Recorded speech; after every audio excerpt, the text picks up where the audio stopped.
وہ آبدہ جی سے ہم نے بات کی، آبدہ پروین صاحبہ سے، ان سے پوچھا کہ آپ کو کھانا کھانے کا تو شوق ہے، آپ کی صحت سے لگ رہا ہے، کھانا پکانے کا بھی ہے؟ کہتی نہیں، کھانا مجھے پکانے کا تو بالکل نہیں اندازہ، لیکن میری والدہ کہتی تھیں بڑا اچھا کھانا بناتی تھیں، اور وہ کہتی تھیں کھانا جو ہے نا وہ مسالوں سے نہیں بنتا، وہ نظر سے بنتا ہے. کیا بات، وہ جس نظر سے، جس چاہت سے کھانا بنانے والا کھانے کو دیکھ رہا ہوتا ہے، وہ ذائقہ اس چیز کا آتا ہے. مسالے تو ہر کوئی ڈال لیتا ہے اس میں.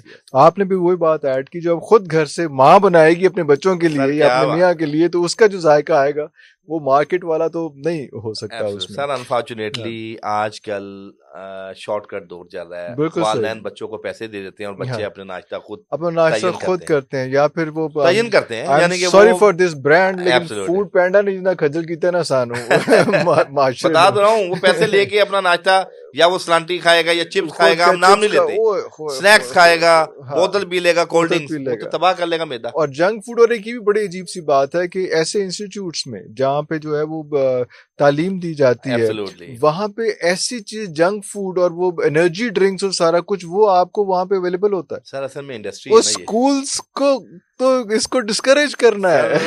اس اسکول کا اسکول آف تھاٹ جو ہے نا کچھ اور ہے نا، معذرت کے ساتھ، وہ انڈسٹری ہے. میں کہتا ہوں انڈسٹری ہے، بزنس ماڈل ہے، وہ ایجوکیشن ماڈل نہیں ہے، بزنس ماڈل ہے. تو یہ جو گچک سر ہم نے بتائی ہے، یہ گھروں میں بنا کے رکھیں اور اپنے بچوں کو دیں. یہ آج کل کے لیے سردیوں کے لیے سردیوں میں بھی کھا سکتے ہیں، گرمیوں میں گرمیوں میں آپ ڈرائی فروٹ نہ ڈالیں. اچھا ہاں، اس کو گرمیوں میں آپ سے بادام ڈالیں، کشمش ڈالیں، سر اس میں آپ کدو کے بیج ڈال لیں، پمکن سیڈ ڈال لیں تاکہ خشکی زائل ہو، تراوٹ بھالو. پمکن سیڈز ہیں، ہر موسم کے لحاظ سے اللہ نے کوئی نہ کوئی چیز دی ہے، دی ہوئی ہے. اللہ اکبر. تو وہ آپ ان دنوں ڈال لیں، ان دنوں میں وہ خشکی زائل ہوگی، تراوٹ بھالو ہوگی، اور مزاج اس کا معتدل ہو جائے گا.